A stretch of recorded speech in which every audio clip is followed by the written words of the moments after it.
All right, it's 1 week until Election Day, folks. Just 1 week. More than 40 million people have already cast early voting ballots. Meanwhile, Vice President Kamala Harris and former President Donald Trump are making a final bid to voters. We're awaiting, actually, remarks from the former president. You were looking at a live shot from Mar-a-Lago where he's expected to speak. We'll bring you some of those remarks live in just a moment.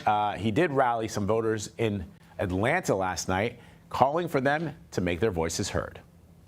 This election is a choice between whether we will have 4 more years of incompetence and failure, or whether or not we will begin the 4 greatest years in the history of our country. We're going to keep you off camera as much as possible. Our Jake Rosen is following the Trump campaign from Washington. So, Jake, here's the question. There are 300,000 eligible Puerto Rican voters in the state of Pennsylvania. Florida is home to one of the largest Puerto Rican communities outside of New York. Many are slamming the comment that was made at that rally at Madison Square Garden, which compared Puerto Rico to a floating island of garbage. I saw a headline from one of the leading newspapers in Puerto Rico, El Nuevo. They say, and it's a conservative newspaper. It is a right-of-center newspaper.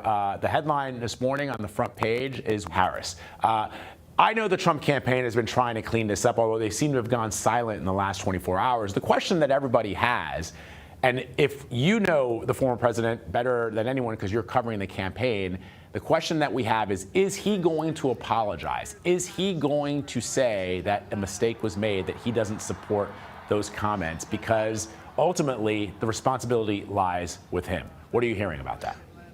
We'll see what Donald Trump says at that Mar-a-Lago press conference today, and also later today in Allentown, Pennsylvania, which has a huge Latino population. Again, a critical one that both Kamala Harris and Donald Trump both need to try to and support those 300,000 voters all across the state. The Trump campaign has really said all along that it's these kinds of groups that they're targeting to make inroads with as we get closer to the election, but we have not seen an apology. As we know from just years of covering Donald Trump, that Trump does not often apologize, although his campaign has walked back and said that that joke does not fit into the view of the former president and the campaign. But again, we have to remember that he just said a couple minutes ago, too, to ABC News that he didn't know the comedian, again, trying to distance himself, and that he had not watched the remarks. So trying to push himself back a little bit from those, but we'll see if there's an explicit apology. I would probably expect it to come tonight in Allentown, or at least some kind of spin on what happened at Madison Square Garden on Sunday there versus in Mar-a-Lago. Right. That is typically the fallback comment from the former president, that he doesn't know somebody or that he's not aware of what they said or what they did. But again, to quote Harry Truman, the buck stops here. And so it was his rally. Those were the people that he chose to speak on his behalf. He's also responded, Jake, as you know, to comparisons made to a 1939 pro-Nazi gathering that happened right there in Madison Square Garden. How's he pushing back on that?